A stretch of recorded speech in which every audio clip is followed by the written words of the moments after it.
Nói đến Hà Giang thì ngày nay ai cũng biết là một trong những điểm du lịch nổi tiếng nhất nhì của Việt Nam, và không chỉ biết đến trong nước mà còn trên toàn thế giới. Để đi hầu hết những điểm check-in chính của Hà Giang thì cũng rất là đơn giản các bạn. Chỉ cần đi từ thành phố Hà Giang, mọi người đi theo con đường quốc lộ 4C. Chỉ cần đi mỗi con đường này là mọi người có thể trải nghiệm nào là cây cô đơn, dinh Vua Mèo, cột cờ Lũng Cú, làng Lô Lô Chải, phố cổ Đồng Văn, mỏm đá Tử Thần và sông Nha Quế, và rất nhiều điểm check-in khác mà mình không thể liệt kê hết được. Thường thì mọi người sẽ tốn ít nhất là 2 đến 3 ngày để đi hết tuyến đường này, bao gồm thời gian quay phim và chụp hình. Và cũng cung đường này còn được biết đến trên thế giới với cái tên là Hà Giang Loop. Và trong video này mọi người sẽ cùng trải nghiệm chi tiết với anh em Thanh và Quang Thu nha. Hôm nay tụi mình sẽ chạy đâu đó khoảng gần 200 cây số, khám phá rất nhiều điểm nổi tiếng của Hà Giang. Mục tiêu xa nhất của ngày hôm nay là cột cờ Lũng Cú và trên cực Bắc Việt Nam, và có thể là tụi mình sẽ nghỉ một đêm ở phố cổ Đồng Văn, cho nên chặng đường hôm nay cũng khá là xa ha. Hy vọng là mọi người sẽ theo dõi tụi mình ha. Tụi mình đi xe tự túc cho nên là luôn phải bảo dưỡng để ý cái xe của mình liên tục trước mỗi chặng đường. Đây là lần đầu tiên anh em mình tới Hà Giang nha các bạn. Thật sự là rất là háo hức cái trải nghiệm thực tế nó như thế nào nha. Bởi vì trên mạng mình nghe mọi người ca ngợi không tiếc lời ở nơi này, cho nên là phải đi tận mắt một lần để xem sao ha. Sáng nay ánh sáng nắng đẹp hơn ghê. Hôm qua từ Bộ Cang Chải mà chạy qua thành phố Hà Giang này mưa quá trời mưa luôn. Nhưng mà hôm nay nắng đẹp rất là hên. Toàn mỗi tour này toàn khách Tây không nè. Mới sáng nhập đoàn với du khách này vui ghê. Vui ha, nhập đoàn vui ha, đông vui quá. Mỗi người có mỗi cái ba lô chùm túi ngộ ha. Sáng nay có rất nhiều khách du lịch cùng khởi hành với anh em mình nha. Cái tour Hà Giang Loop này nó nổi tiếng thế giới rồi, cho nên là Hà Giang á, mấy bạn Tây rất là nhiều khỏi nói luôn. Cái đội xe nãy giờ chắc phải cả 100 chiếc nữa các bạn, cũng khá là đông nha. Trong cái chuyến xuyên Việt lần này mình cảm thấy rất là hên nha, bởi vì trên đường đi á, có thể là có mưa, nhưng mà đến những cái điểm chính mà mình để mình đi chơi á, thì thời tiết nó lại rất là thuận lợi. Như hôm nay này nắng rất là đẹp. Mới ra khỏi thành phố Hà Giang là cảnh bắt đầu đẹp rồi nè, đẹp ghê. Một bên núi bên sông quá đẹp luôn. Cuối cùng Đông Bắc Tây Bắc là mình thích mấy cái đoạn đường mà nó có một bên sông một bên núi như vậy nè, rất là đẹp. Thường thì mọi người sẽ luôn chọn thành phố Hà Giang làm điểm bắt đầu cho hành trình khám phá Hà Giang Loop qua con đường chính là quốc lộ 4C. Đây có lẽ là con đường quan trọng nhất của Hà Giang, vì hầu như toàn bộ các thị trấn lớn và những điểm vui chơi chính thì đều liên quan đến con đường này. Quả không phụ lòng người đã có công xuyên Việt ra Hà Giang này. Vừa ra khỏi thành phố Hà Giang, đập vào mắt mình là những ngọn núi cao sừng sững dựng đứng rất gần ngay trước mắt và view rất là đẹp. Toàn cái tuyến đường này tuy gọi là quốc lộ nhưng mà đường khá là nhỏ, và hầu như toàn bộ đều là đường đèo quanh co đi men theo các dãy núi, và các con đường luôn uốn lượn ngoằn nghèo theo các thung lũng và các con sông, rất là đẹp.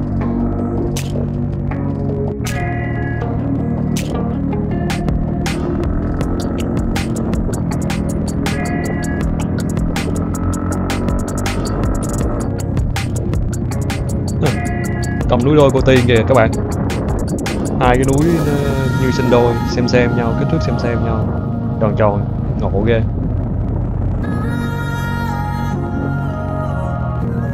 Mấy cái thị trấn miền núi của Hà Giang này nhìn có vẻ rất là sạch sẽ, khang trang ha. Mấy thị trấn nằm giữa các vách núi rất là đẹp, tuyệt vời.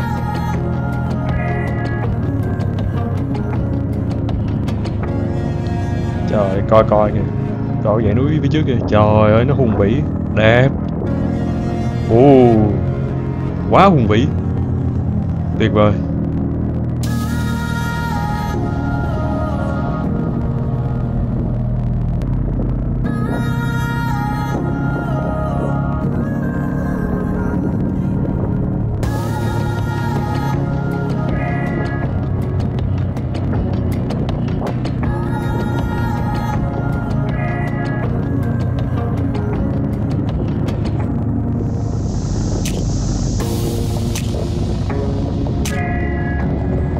Đây có lẽ là cái bản chỉ đường ghê lú nhất Hà Giang này các bạn. Đi bên trái hay bên phải cũng đều tới một nơi, nhưng mà đi bên phải mọi người sẽ lên được cái cây cô đơn ở trên sườn núi trên kia, và hình như là view cũng đẹp hơn. Tới cây cô đơn này nghĩa là mọi người đã đi được 60 km đầu tiên từ thành phố Hà Giang, và từ chỗ cây cô đơn là mọi người bắt đầu đi lên một cái độ cao mới, cao hơn hẳn những cái đoạn trước.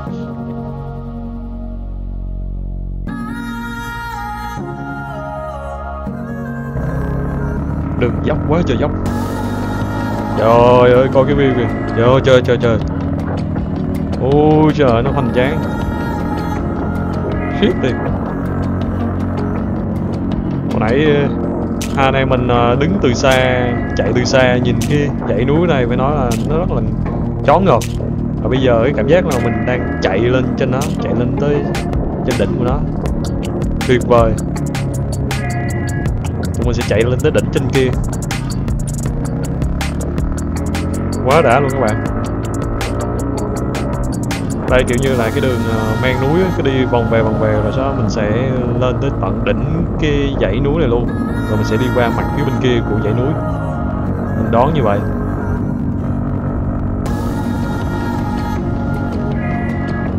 Ở phía dưới bây giờ đang là tụi mình đang ở trên một cái đỉnh độ cao rất là, bây giờ tụi mình đang ở trên một cái độ cao rất là cao nha. Coi kìa, nhìn xuống cái thung lũng dưới là sâu hun hút luôn.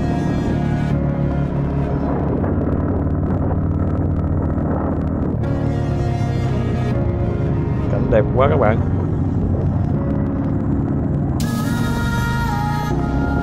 Trời ơi, trên kia còn cao hơn nữa. Ồ, mọi người có thấy cái đường chỉ đi dọc núi kia không? Đó, cái đường tụi mình nó đi sẽ đi vòng theo cái đường chỉ nó đó để mà lên tới tận trên đỉnh núi trên kia. Trời ơi, tuyệt vời luôn. Quá đã luôn các bạn. Vậy là cái đường vẫn còn rất là dài nha, cái đường dốc vẫn còn rất là dốc, rất là dài phía trước. Ở đây có nhiều nhà dân ha. Không biết mọi người ở đây sống bằng cái gì ta? Bởi vì ở đây mình thấy toàn là núi đá không nha. Không có thấy một cái, không rất là, hầu như là không thấy ruộng luôn đó. Không biết mọi người ở đây sống bằng nghề gì để sống ta?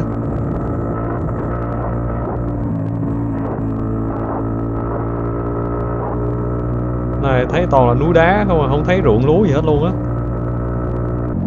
Lúc sáng là hai anh em mình đi qua từ ngọn núi đối diện phía bên kia kìa.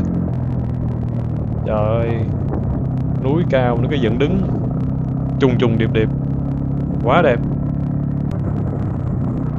Chuẩn bị có thêm một cái quán cà phê đỉnh đèo này nè. Nhìn nó cao, nó treo leo ghê vãi. Leo dốc cho thiệt cao rồi, bây giờ lại sổ dốc.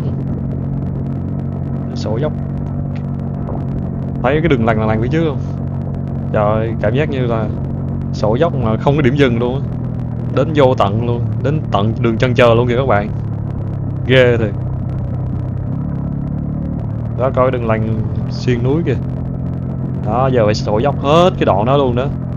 Đã nha, đã nha. Bao đã luôn. Trời ơi. Đó là hút cô tay áo không? Amazing.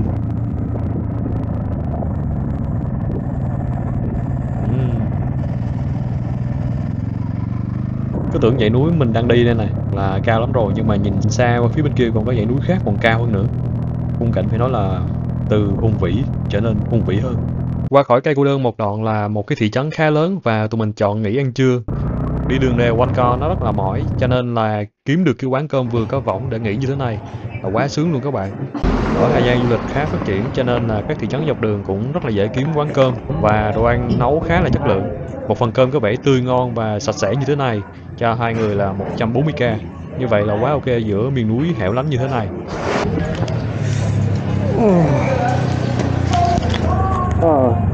Sướng. Kiếm được cái quán cơm mà vừa ăn vừa uống vừa có chỗ võng này đúng sướng luôn.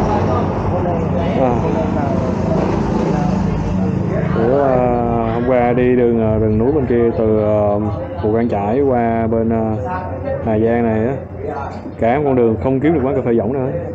Trời, muốn đặt cái lưng ra chút xíu nhưng mà cũng không được.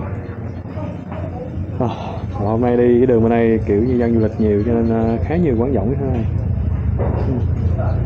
Ở đây sáng vừa mới vô thị trấn bên kia là ra ngay chốt công an luôn kia, thì mình thử đi Hà Giang này cứ qua mấy thị trấn thì anh em nên kìm chút xíu ha. Nhiều khi là mình đi kiểu như đi đèo nữa, đi chậm, cho nên là đến khi mình xuống thị trấn á, thì thích kéo nhưng là bị lậm liền. Từ chỗ cây cô đơn đi thêm 32 km đường đèo núi nữa là tới dốc Thẩm Mã, một điểm trên được mọi người rất là yêu thích. Đất trời mênh mông và lại là những con đường uốn lượn, mây đen kéo tới rồi kìa. Hy vọng là không mưa nha, đang nắng đẹp. Và luôn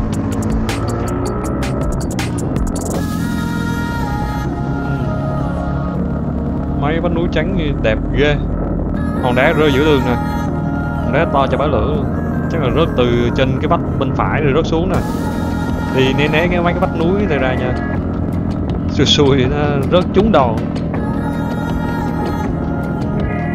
Đúng là miền núi đi thực sự là rất là nguy hiểm, không biết đâu được lúc nào được.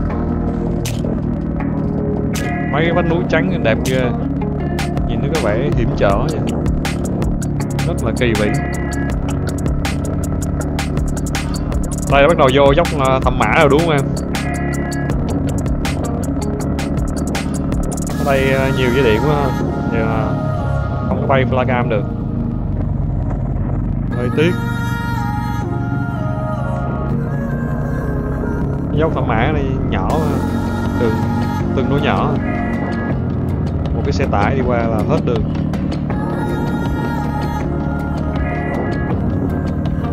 Kia là cái chỗ mà người ta thường hay đứng chụp hình đúng không? Ồ vậy là gần hết dốc rồi hả? Tôi thấy trên mạng nó tới mấy tầng là người ta đi nó uốn lượn nguy hiểm lắm mà. Ồ mà nãy giờ đi cái chút xíu là thấy hết rồi, thấy nó chưa đủ phê. Ồ tới đây là hết dốc Thẩm Mã rồi nè.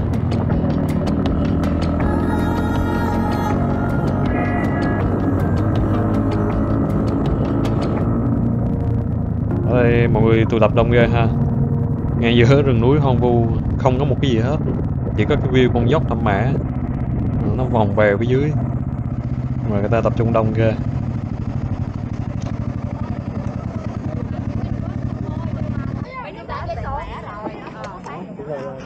Sẽ quay tất cả dưới luôn. À nó chỉ có chút xíu vậy hả? Không phải là 14 tầng ở bên Cao Bằng đâu. Trên mạng có vẻ nhìn nó đẹp hơn nhưng mà thực tế giờ mọi người thường hay đi lệch vào phía bên này để chụp hình đúng không? Rồi nhìn xuống cái viên làm vài tấm kỷ niệm ha. Chỗ đây nó hơi đông người chút xíu.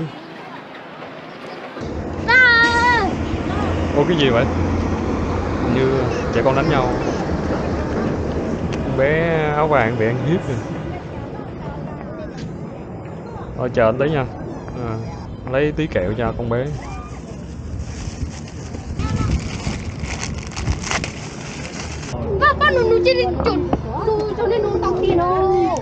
Đến đi con, chú cho kẹo nè. Và là một than này.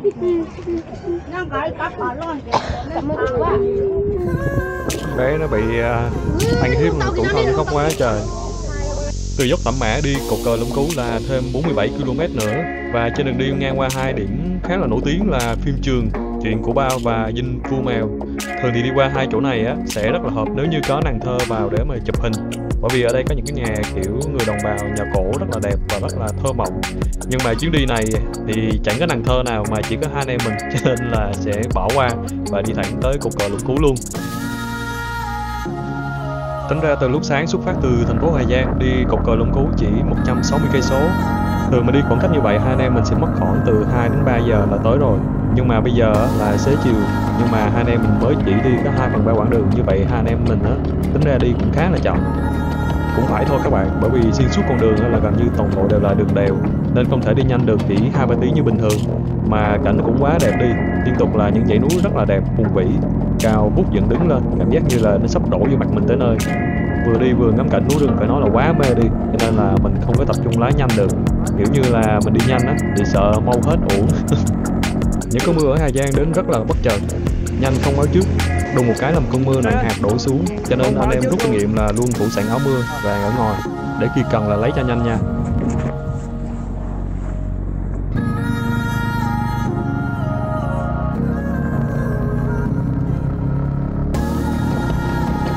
đá đổ ghê không, là đá tảng lớn không à.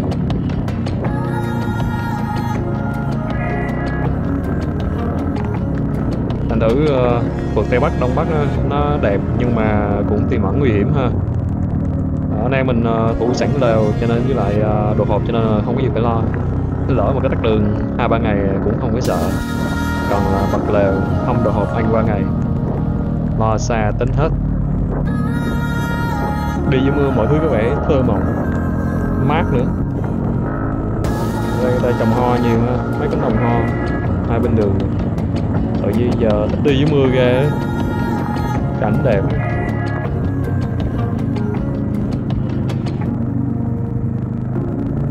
Đường ở đây cũng tương đối sạch, không có đất đỏ thì cũng đỡ.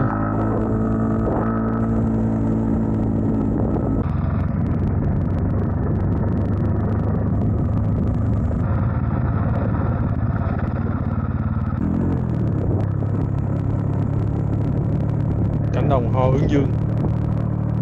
Nãy giờ mấy cái thị trấn trồng hoa nhiều ha. Rồi cây đào hai bên đường cũng rất là nhiều nữa. Mùa xuân Tết tới đây là chắc bao đẹp luôn. Rồi sẽ một lúc nữa anh sẽ quay lại đây vào mùa Tết. Trong kia là phim trường chuyện của Bao đúng không? Nhà của Bao đúng không? Làm quy mô á, làm tiểu cảnh rồi chụp hình. Mấy bạn con gái mà thích kiểu chụp nàng thơ, núi rừng vô chụp bao đẹp luôn. Nấu không? Em thấy nấu không? Nấu nó dừng lại bể đồ đây. Rồi chạy tiếp ha. Ồ. Phía trước nắng lên rồi kìa. Dãy núi nắng lên đẹp quá. Mọi người có để ý là ở đây nó rất là ít cây lớn không? Đa phần là chỉ là cây bụi với lại là cỏ. Lâu lâu mới có một cái cây lê que. Còn lại là thấy toàn đúng là cao nguyên đá đồng quanh, toàn là đá với đá, con người thấy không? Đá trắng trơ trọi ra. Thử ra đá như vậy cho nên là cây cối rất là khó phát triển. Ở dưới thung lũng gần sông thì bà con còn có thể làm nông nghiệp được, chứ những người trên đây là chắc chắn là làm nông nghiệp sẽ rất là khó. Bây giờ Hà Giang rồi du lịch còn phát triển, nó còn đỡ kinh tế chút xíu, chứ mà hồi xưa mà đá thế này hố cô đúng là cao nguyên đá, chỉ có đá và đá. Tỏ có mấy cây hoa đẹp, mấy hoa đỏ đỏ đẹp. Lúc sáng đường đi cảnh đẹp thông dong, đi từ từ ngắm cảnh vì nghĩ là chỉ có 160 cây số. Ai mà ngờ đến 3-4 giờ chiều mà đường vẫn còn rất là xa. Thế là hai anh em mình cắm đầu tập trung chạy, hy vọng là đến cột cờ Lũng Cú khi còn nắng, để mà có tham quan quay phim chụp hình thì nó cũng sẽ đẹp hơn. Với lại còn quãng đường quay ra phố cổ Đồng Văn để tối nay nghỉ một đêm nữa. Đường Hà Giang mà chạy buổi tối thì nó vừa nguy hiểm mà nó lại rất là buồn, không ngắm được cảnh đẹp. Bởi vì giá trị của Hà Giang không chỉ là các chỗ check-in mà còn là cảnh đẹp của đất trời trên những cung đường. Ồ, kính chào. Ồ, cổng chào hoành tráng vậy. Ở đây có thành phố hay khu công nghiệp nào lớn à? Mọi người có nhận ra cái cây cột thiệt là cao cắm thẳng trên cái ngọn núi trước mặt không? Đó, cột cờ Lũng Cú kìa. Thì ra nhìn xa nó là như vậy. Nổi bật hẳn giữa một khu vực luôn. Từ nhỏ đã xem cái cột cờ Lũng Cú này trên TV, giờ sau mấy chục năm lại đến được tận đây, xem tận mắt. Cái cảm giác nó bồi hồi khó tả ha. Tới được đỉnh đầu của cực Bắc Việt Nam. Rồi cái đường lên đây là có vẻ nhỏ ta.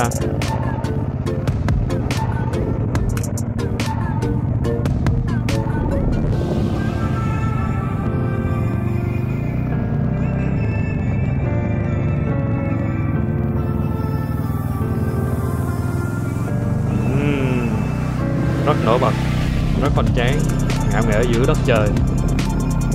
Quá đẹp các bạn. Lên đây thì nó hẳn một khu du lịch luôn, rất là bự.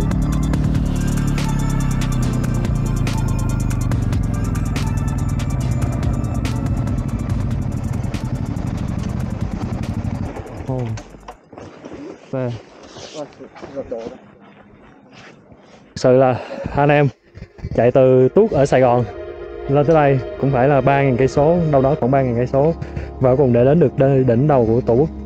Phải nói là rất là tự hào cho chuyến đi của mình. Cuối cùng cũng làm được cái chuyến đi này. Từ chỗ này em có cái lens góc rộng mà, lấy hết lên trên cái cờ bên kia chụp hình bao đẹp luôn nha, chụp chân dung bao đẹp luôn.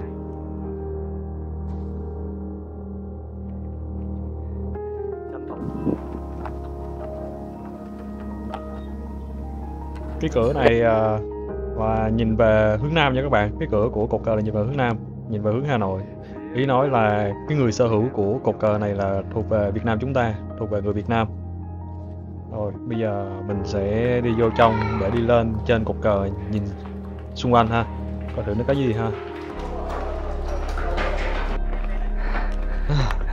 Ở bên này là nhìn về Việt Nam nè, còn bên này là Trung Quốc này, nhìn ngay phía bên kia núi là Trung Quốc, nơi đỉnh đầu Tổ quốc. Em cảm thấy thế nào em? Anh thì thấy mệt ship Hà Nội. Đấy, nhưng mà đẹp, để đều xứng đáng. Công nhận là một hành trình rất là thử thách. Đi 200 km toàn là đường đèo không. Thử thách tay lái rất nhiều, có nhiều đoạn là cực kỳ nguy hiểm luôn. Dễ bị hố cua rồi, xe chừng mất kiểm soát, nhưng mà cuối cùng mọi thứ cũng an toàn. Tới được đây, đỉnh đầu Tổ quốc với ngọn cờ lớn nhất Việt Nam. Cột cờ Lũng Cú theo mình được biết là cột cờ có lá cờ to nhất của Việt Nam, với kích thước dài là 9m và rộng 6m, nhân lên là thành là 54m vuông, ý nghĩa là 54 dân tộc anh em cùng chia sẻ chủ quyền mảnh đất này. Với mình điều này rất là đẹp và ý nghĩa nha. Là người Việt Nam chắc hẳn chúng ta ai cũng biết đất nước mình đã trải qua một lịch sử dựng nước và giữ nước khó khăn như thế nào, và đặc biệt là ký ức về chiến tranh biên giới giữ nước vào năm 1979 vẫn còn đó, chưa phai, với bao đau thương và mất mát. Và khi đứng tại đây, ngay ngọn cờ của đỉnh đầu đất nước, mình mới cảm nhận được cái sâu sắc của công lao của những thế hệ trước đã giữ gìn bờ cõi này. Ngay phía dưới là làng Lô Lô Chải kìa các bạn. Cái làng này cũng nổi tiếng lắm nè. Còn hình như đang xây một cái chùa phía bên kia. Ngay phía sau cái núi của cái chùa đó là cái cột mốc biên giới, cái cột mốc cực bắc của Việt Nam, và tụi mình cũng sẽ đi qua đó để mà check in luôn ha.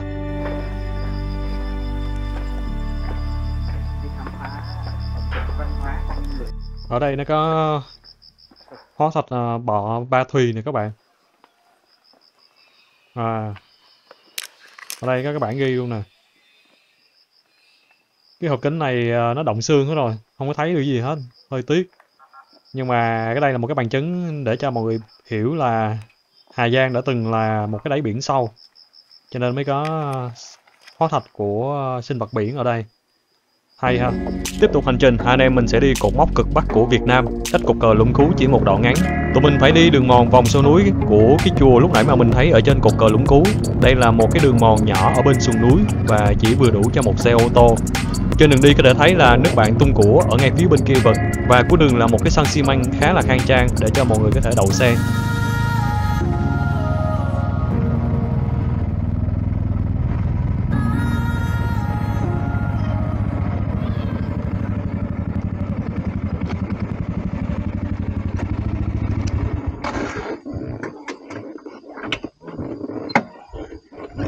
Con này nó cần đổ sụp xuống kìa, nguyên cái đường nứt ghê thiệt. Ở trên đây có cái đài quan sát, nhìn qua bên kia là Trung Quốc. Tính ra là Lũng Cú là đây đầu tiên em đến. Anh em chúng tôi đã đến cực bắc của Tổ quốc. Anh em chạy xe từ Sài Gòn lên Tuốt cực bắc này. Ở bên kia có thể nhìn thấy Trung Quốc luôn kìa các bạn. Họ làm một cái hàng rào sắt xuyên suốt cái dãy núi luôn kìa các bạn. Cái đường lằn trắng trắng xuyên suốt núi đó là hàng rào biên giới đó các bạn. Và có rất nhiều tháp canh nha. Ở đây có tháp canh nè. Rồi cứ mỗi km là sẽ có một tháp canh. Đây, bên đây cũng có một cái tháp canh nữa kìa. Đó các bạn thấy không? Và ở ngay dưới này là sông Nha Quế nha các bạn.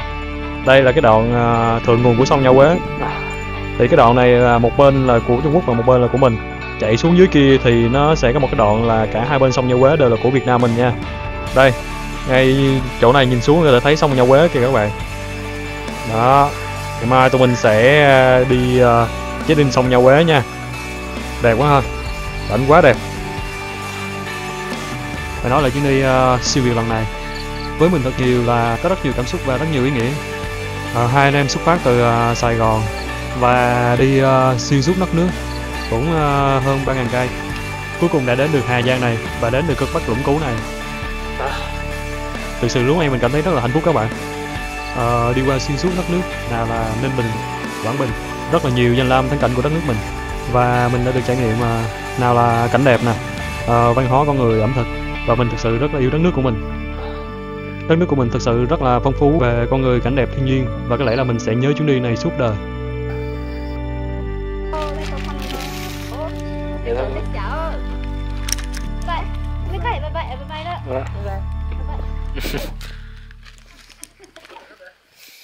Rồi cùng mốc cực Bắc Việt Nam, hai anh em mình lại chạy về phố cổ Đồng Văn để ăn uống và nghỉ ngơi đêm nay. Theo tụi mình tìm hiểu trước thì phố cổ Đồng Văn là một thị trấn lớn nhất khu vực gần cột cờ Lũng Cú, nên chắc hẳn sẽ có nhiều lựa chọn dịch vụ nhất. Vì vậy nên tụi mình sẽ chọn đây làm điểm dừng chân tối nay. Bắt đầu rời đi vào lúc 6 giờ chiều, lúc trời vẫn còn một chút ánh sáng. Sau một ngày chạy toàn bộ quãng đường đều là đường đèo núi quanh co, cho nên trong người tụi mình bây giờ đang rất là mệt, cũng rất là mong về chỗ nghỉ để mà tắm rửa và ăn tối để lấy lại sức. Chạy tầm 30 phút thì mặt trời tối rất là nhanh. Ở khu vực biên giới khá là nhạy cảm an ninh, cho nên đi đêm như thế này cũng khá là e ngại các bạn. Bị lố thời gian cho nên là tụi mình mới phải chạy trong đêm như thế này. Cũng may là thị trấn Đồng Văn không quá xa, chạy tầm khoảng 40 phút là tụi mình đã tới nơi. Ồ, khu này sầm uất ghê ha. Thị trấn này đông vui ghê, rất là sầm uất nha. Nhiều quán ăn rồi nhiều shop rất là nhiều. Đây có lẽ là thị trấn sầm uất nhất mà sáng giờ tụi mình đi ngang qua nha. Cảm giác như nó là một cái thành phố nhỏ chứ không phải là một cái thị trấn giữa miền núi. Không giống như những cái thị trấn miền núi khác. Cái khu nhà cổ, tới khu phố cổ này các bạn. Khu nhà này nó giống Hội An nha, cái vibe nó rất là giống. Cũng thấy khách du lịch cũng tương đối khá nhiều, khách Tây cũng khá nhiều ha. Rồi tụi mình sẽ lấy luôn cái phòng cổ này luôn. Lấy khách sạn luôn hả? Tụi mình lấy cái phòng trong phố cổ này luôn. Phòng khách sạn là 300k. Trước khách sạn mình là một cái bar và nó cũng không ảnh hưởng tiếng động vào trong. Và từ khách sạn nhìn ra là chợ đêm trung tâm của khu này luôn, ngay trung tâm, cho nên là ăn uống vui chơi hay tham quan cái gì nó cũng tiện, cho nên tụi mình quyết định ở lại đây. Tối nay ngay cái phố cổ kiếm gì đó để ăn ha. Anh em mình sẽ đi dạo lòng vòng xem có gì hấp dẫn. Ở đây hàng quán bán cho Tây rất là nhiều, nhưng mà tụi mình lại đang thèm món Việt.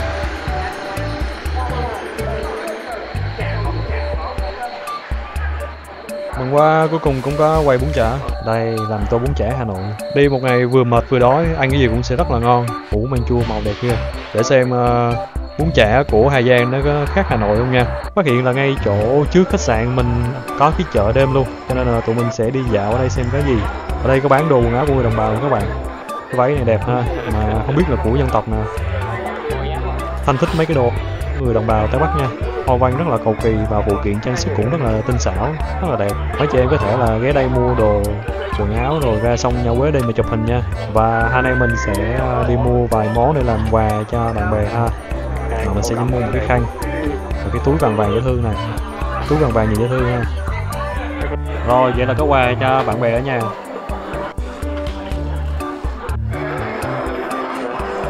Em có muốn ăn thử không? Ồ, đây là món gì thế? Bánh trâu mà làm nhiều màu dễ thương quá ha. Cái này mình lấy gì nhuộm lên vậy ta? Cái này là bằng hoa xôi, bằng các màu như đây là cái nêu cẩm, đây là bằng nó là nếp là hoa xôi này, màu vàng và cũng là cái hoa xôi, còn màu xanh thì là đậu biếc. Cũng kỳ công quá nhỉ? Mỗi màu là mỗi loại hoa lá khác nhau. Khi ăn thì bánh sẽ được trụng qua nước sôi, và sau khi trụng nước sôi thì lên màu rất là bóng bẩy, lên màu rất là bắt mắt bóng bẩy ha, và ăn với rất nhiều topping khác nhau. Ồ, nhìn hấp dẫn gớm à. Tô đậu hũ ăn với bánh trôi màu sắc rất là bắt mắt và hấp dẫn, nhưng mà nếu mà là người miền Nam ăn thì có thể sẽ cảm thấy hơi nhạt, vì ở miền Nam mọi người hay ăn quen đậu hũ với lại nước cốt dừa đậm đặc, rất là béo và ngọt.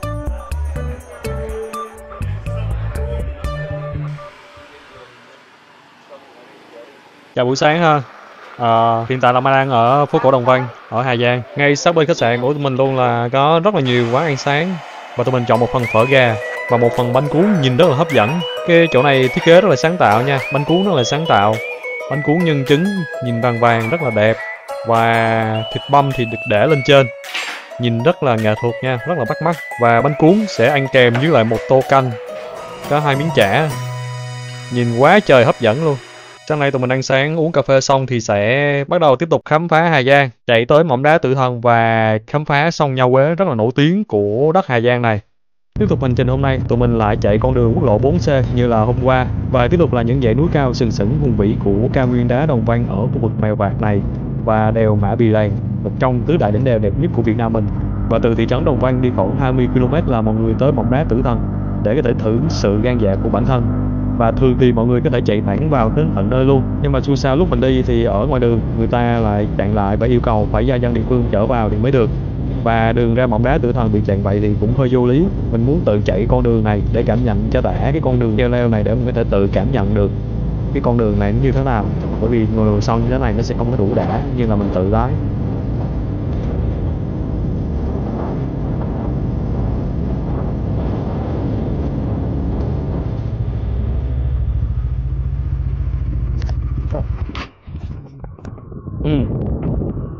Trời, cái view kìa, cái mỏm đá là ở trên kia. Ồ, cao khiếp, leo là cũng cao nha. Rồi view bá cháy kìa, view khiếp thì các bạn, ở dưới cái sông Nho Quế nữa kìa.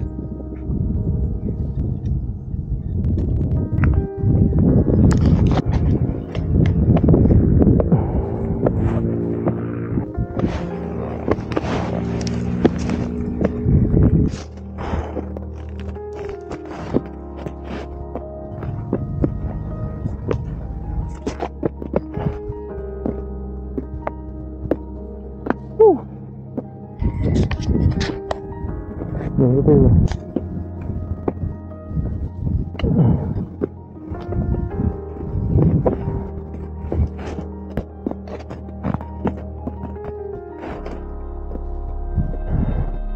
Nó nhìn ghê quá, em sợ.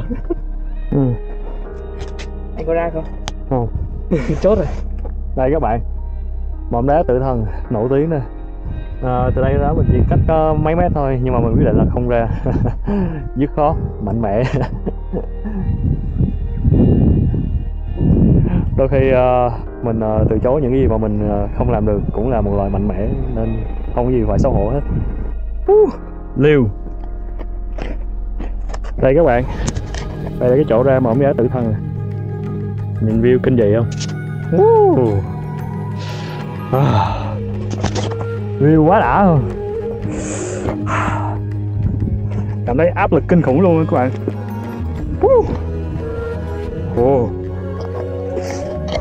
Coi này, wow,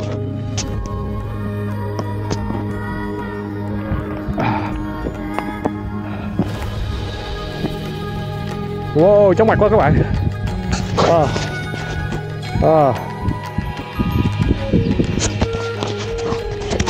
Gió thổi rất là mạnh, kinh dị quá, áp lực dễ sợ luôn. Thôi chắc bò từ từ vô. Wow, áp lực kinh khủng.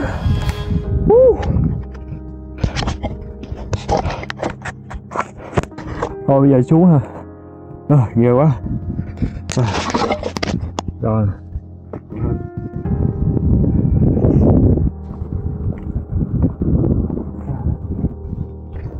Nói chung là từ lúc mà đi vượt thác Atlanta là cũng đỡ sợ mấy cái vách đá, nhưng mà vẫn thấy rất là ghê, rất là áp lực.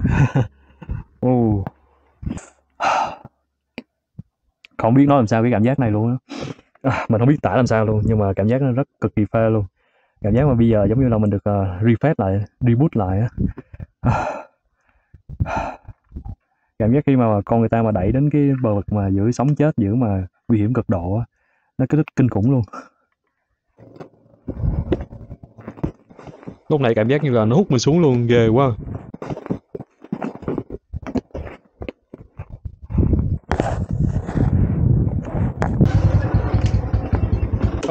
Rồi, giờ là chỗ gửi xe.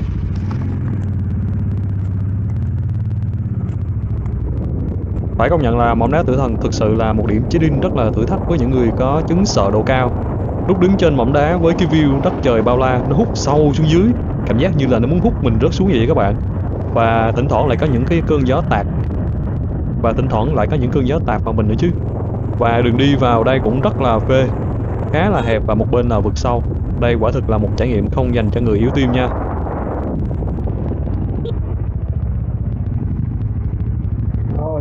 Tiếp tục hành trình từ mỏm đá tử thần, tụi mình sẽ di chuyển đi tiếp đèo Mã Pì Lèng để đến bến thuyền sông Nho Quế. Đây cũng là đoạn cuối của con đường quốc lộ 4C, một con đường để cho mình quá nhiều cảm xúc của 2 ngày hôm nay.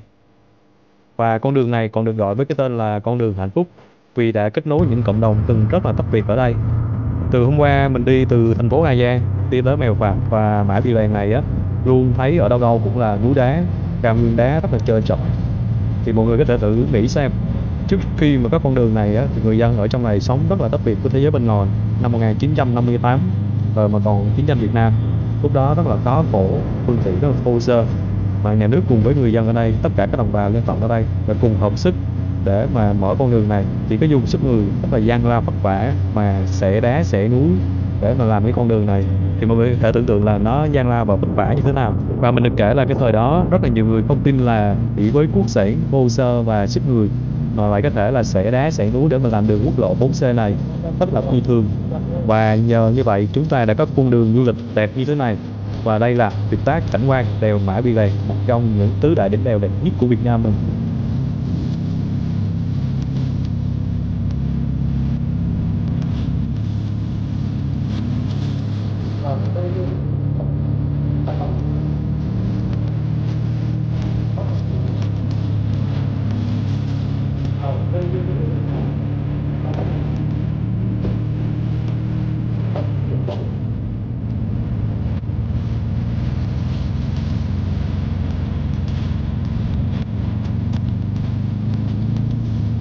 Trời ơi, cái vách đá trắng phía trước kìa, trời nó đẹp. Ôi trời, phải nói là cái đoạn đèo Mã Pì Lèng đây nè, còn là cái đoạn mà đẹp nhất của nguyên cái cung quốc lộ 4C này. Nhưng mà nó cũng là cái đoạn gần cuối của cái cung này, quá đẹp luôn.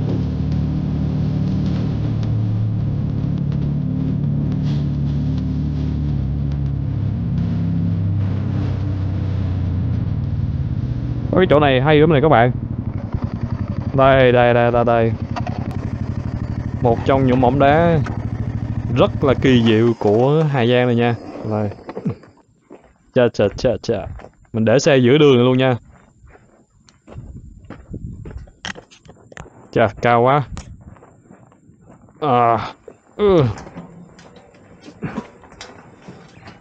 Cao quá. Nó hơi treo leo xíu. Đó, mọi người tưởng tượng ra cái gì trước mắt chưa? Đó, cái hòn đá đó. Trời, cái view nhìn xuống sông Nho Quế phía dưới này. Chỗ này gọi là mỏm đá ảo mộng nha các bạn, nằm ngay trên đèo Mã Pì Lèng, ngay cái chỗ khúc cua mà mọi người thấy vách đá trắng ở trên cao đó. Và lúc đi về hướng bến thuyền sông Nho Quế thì mọi người sẽ thấy chỗ này nó hơi bị khuất và hơi khó thấy. Và chỗ này nếu mà có đồng bọn chụp hình thì đúng là bá cháy luôn các bạn.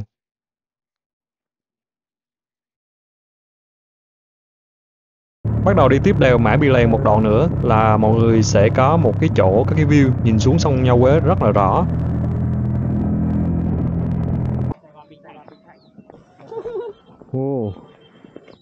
Này, rất đẹp. Và sẽ có một cái đường để rẽ vào thủy điện ở bên dưới của dòng sông. Đồng thời cái thủy điện này cũng sẽ là cái bến thuyền mà tụi mình đang hướng tới.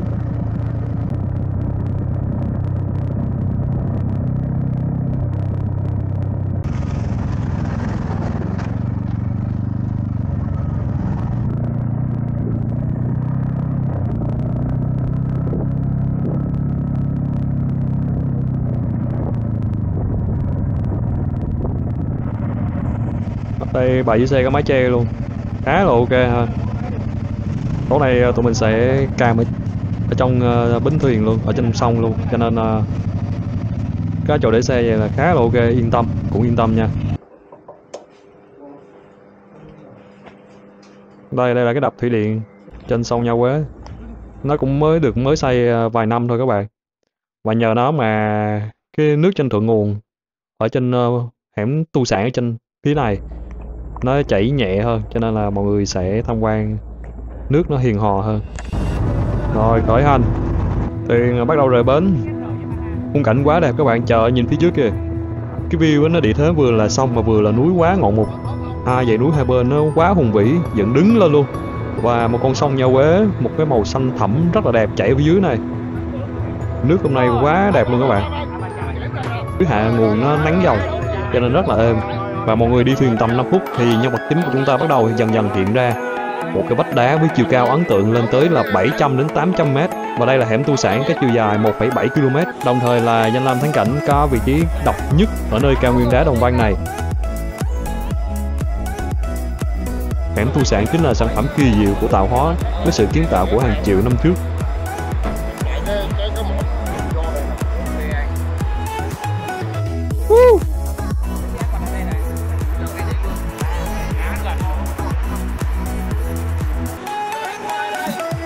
Tuyệt vời!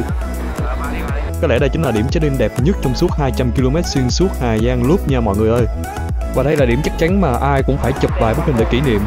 Mình thấy thường trên các group mọi người chụp hình hay mắc sai lầm là đứng che hết cái khe núi ở giữa. Mẹ chụp hình đẹp ở đây là mọi người nên đứng né cái khe ra nha. Thì chụp hình kiểu gì cũng sẽ rất đẹp vì cái khe nó quá ấn tượng. Nếu có lên góc rộng chụp đứng lấy hết cái chiều cao của hẻm núi và cả cái khe phía sau thì bạn sẽ có được một cái bức hình cực chất luôn.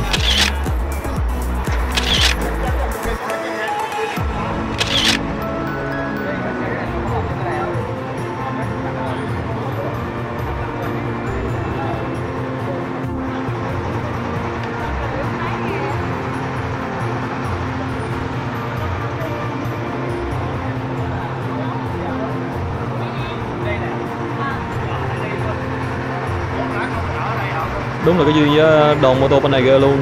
Bữa mới gặp ở cột mốc số 0. Mấy anh chị này là đoàn mô tô hôm qua mình gặp ở cột mốc số 0 ở thành phố Hà Giang. Và hôm nay lại đi chung thuyền ở cái đoạn cuối của hành trình. Đúng là cái duyên luôn. Chứ đừng đi tour xa mà kết bạn với những người cùng đam mê đi tour mô tô rất là vui các bạn. Mà lại có duyên gặp tới 2 lần nữa. Hẻm tu sản chính là sản phẩm kỳ diệu của tạo hóa với sự kiến tạo từ hàng triệu năm trước. Ở đây toàn bộ ở đây đều từng là đáy biển sâu. Nhưng mà do cấu tạo địa chất qua hàng tỷ năm giờ nó đưa lên thành cao nguyên đá Đồng Văn. Và giờ đây chúng ta có một di sản địa chất độc nhất vô nhị ở đây. Qua khỏi cái hẻm núi rồi. Bây giờ là cái hẻm núi vừa rồi là cái hẻm núi đẹp nhất ở đây, cho nên là mọi người tranh thủ chụp hình rất là nhiều. Và bây giờ nó sẽ là một cái khung cảnh nó khá giống như ở Quảng Bình ha, khá giống như là Tràng An với những dãy núi cao dựng đứng lên. Bạn có biết kỳ quan thiên nhiên này rất ít người biết đến trong suốt cả triệu năm tồn tại của nó. Và có lẽ nếu như không có mở đường quốc lộ 4C và không có sự yêu thích khám phá thiên nhiên của con người thì có lẽ kỳ quan này đã bị bỏ quên. Hẻm tu sản mới chỉ biết đến và nổi tiếng vài chục năm trở lại đây và đã trở thành một điểm check-in không thể thiếu khi mà mọi người đến đất Hà Giang này. Cũng nhờ có đập thủy điện mới xây ở dưới hạ nguồn giúp cho dòng sông Nha Quế đoạn này luôn đầy nước nên mọi người có thể đi thuyền tham quan hầu như là mọi mùa trong năm. Và dòng sông nhìn từ trên cao có màu ngọc bích rất đẹp. Kia là cái bãi cam, tối nay tụi mình sẽ cắm trại ở ngay trên cái sông Nha Quế này luôn nha các bạn. Rồi bây giờ thuyền sẽ cập bến để cho tụi mình lên cái trên cái bãi cam trên đó đó. Chưa Sài Gòn alo. Dạ ok anh.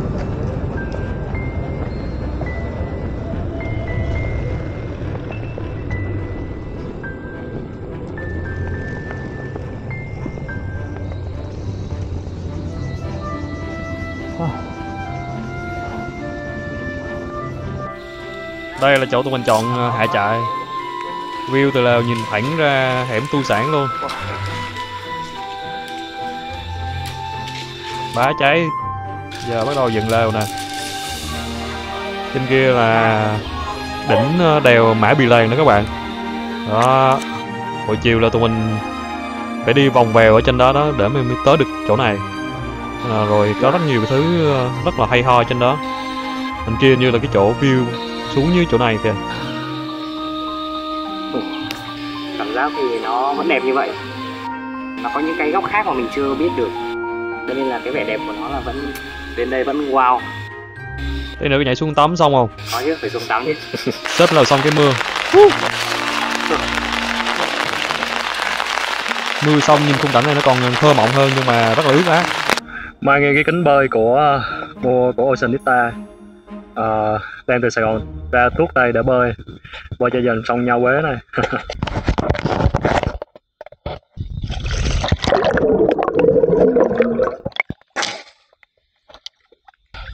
Giờ các bạn đi bơi hết đến cuối con sông thì sẽ qua được Trung Quốc. Nhưng mà khi các bạn leo lên á thì trên đó là toàn là tháp canh với rào không à, ghê lắm.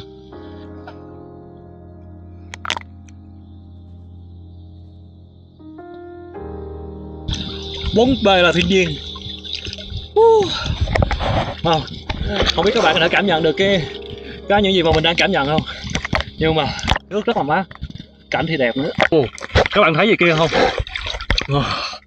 Bắt đầu 6 giờ tối bắt đầu trời lạnh rồi á, sương nó bắt đầu đổ từ trên núi xuống. Wow, đó là mặt hồ đẹp không? Đúng là sương khói mù nhân ảnh. Liêu trai chí dị. Đẹp không? Wow. Không biết mọi người thấy còn được không ta? Ở đây là mình thấy rõ luôn á. Đẹp không? Mấy ai mà có được cái khoảnh khắc này, hầu như là tất cả du khách á, là mọi người đi thuyền về từ sớm rồi. Chỉ có anh em mình ở lại đêm tối nay với lại bơi mới thấy được cái cảnh này.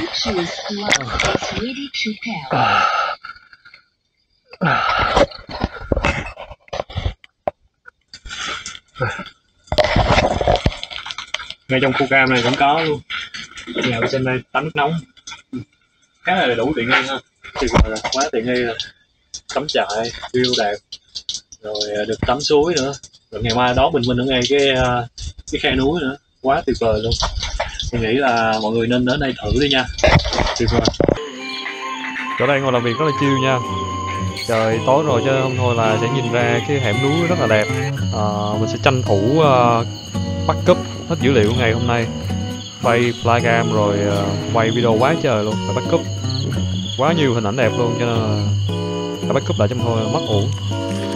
Còn bên đây là cái lẩu gà. một cái lẩu thập cẩm. Cái lẩu này là 300k một người nha các bạn. Nó là ăn tối rồi cái chỗ cắm trại, giá như vậy là quá ok nha các bạn. Hôm nay trời rất là mát mẻ. Thiệt là sung sướng. Đã quá. Ở cái khung cảnh này ăn cái nồi lẩu thịnh soạn quá đã. Các bạn có hiểu cái cảm giác mà đi một ngày trời rất là mệt, xong rồi lại cũng trải nghiệm rất là nhiều cảnh đẹp. Giờ tinh thần đang lên rất là cao, đang rất là vui mà lại ăn thêm một cái phần lẩu thịnh soạn như nữa. Phải nói là quá đã luôn các bạn. Hôm nay đúng là một ngày hoàn hảo, không có gì để chê hết.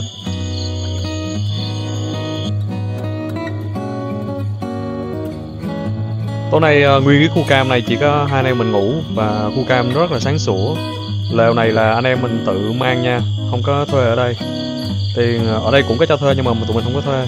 Và tiền ăn uống và tiền thuê bãi là 300k một người. Vé tàu đi vào đây là 100k nữa, nên thành thử là tổng là 400k một người. Giá cũng dễ chịu. Có cái nhà nào trên đỉnh đèo Mã Pì Lèng vẫn còn đèn kìa. Cả vùng núi tối ôm nhưng mà chỉ có một cái nhà trên đỉnh đèo có đèn.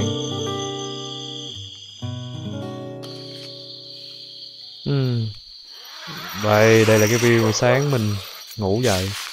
Đã chưa? View quá tuyệt vời luôn.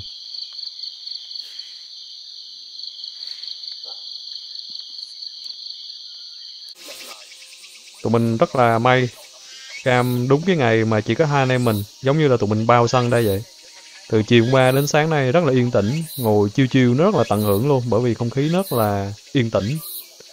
Tổng kết lại là 10 mấy ngày vừa rồi tụi mình đã có một chuyến đi xuyên Việt quá là vui, và hôm nay cũng là một trong những ngày cuối cùng của hành trình xuyên Việt của mình. Càng về cuối hành trình thì mình lại càng nấn ná muốn tận hưởng thêm cái khung cảnh núi non yên bình này, bởi vì chỉ còn 2-3 ngày nữa thôi là bay về Sài Gòn rồi, và không biết đến khi nào mình mới có thể quay lại đây để mà trải nghiệm những cái khung cảnh này. Sáng nay xuống ăn sáng. Hôm nay là một buổi sáng rất là đẹp. Sáng nay quán vẫn chỉ có hai anh em mình, vẫn chưa có khách nào vô đây. Bạn chó này nhìn lực lưỡng gấu rất là đẹp trai, đúng kiểu giống chó của Tây Bắc luôn các bạn. Nhìn rất là lực lưỡng. Làm quen cái nào. Nhìn mặt hổ báo nhưng mà rất là thân thiện nha mọi người. Một cái khung cảnh rất là yên bình. Đây, tụi mình sẽ chọn cái view này làm cái chỗ ăn sáng nha. Đây là cái chỗ đẹp nhất nè, view đẹp nhất chỗ cái cam này. Anh em mình làm 2 phần mì ly ha. Cái rau xanh nhìn ngon mắt rồi đó. Với lại thịt gà tối hôm qua ăn không hết nên sáng nay tận dụng ăn thêm. Quá đã. Ngồi ăn sáng trong cái khung cảnh này còn gì tuyệt vời bằng đúng không? Khung cảnh đẹp, không khí mát mẻ, 2 tô mì nóng hổi. Quá đã, quá đã. Sông Nho Quế và hẻm Tu Sản là một cái kết quá đẹp cho cái cung Hà Giang của anh em mình. Thường đến đoạn này mọi người sẽ có 2 lựa chọn, một là quay lại thành phố Hà Giang bằng cung đường khác và thành một cái vòng tròn, hoặc là tiếp tục chạy thẳng qua tỉnh Cao Bằng, cũng có rất nhiều kỳ quan thiên nhiên và mọi người có thể khám phá tiếp núi Mắt Thần và thác Bản Dốc. Một con thác không thể không check in khi mà mọi người đi cái cung Đông Bắc và cái cung cực Bắc của Việt Nam mình. Chắc chắn là mình sẽ rất nhớ cái khung cảnh này trong một thời gian rất là lâu nữa. Sáng nay tụi mình sẽ bắt đầu chạy qua Cao Bằng để tiếp tục khám phá hành trình Cao Bằng. Hy vọng là mọi người tiếp tục đồng hành với anh em mình ha. Hẹn gặp lại anh chị em ở tập 9 hành trình xuyên Việt của Thanh Freeman. Và chúng ta sẽ cùng tiếp tục phiêu lưu khám phá tiếp cái cung Cao Bằng với rất nhiều sự kiện và kỳ quan của núi rừng Đông Bắc, nào là núi Mắt Thần và thác Bản Dốc. Thanh cũng sẽ chia sẻ thêm một số kinh nghiệm xuyên Việt bằng xe máy ở tập sau. Và lần tới bạn muốn Thanh thực hiện chuyến đi ở đâu thì hãy comment gửi cho Thanh nhé. Cảm ơn các bạn đã cùng xem video với mình và nhớ cho mình một nút đăng ký kênh và like nha. Xin chào các bạn và hẹn gặp lại.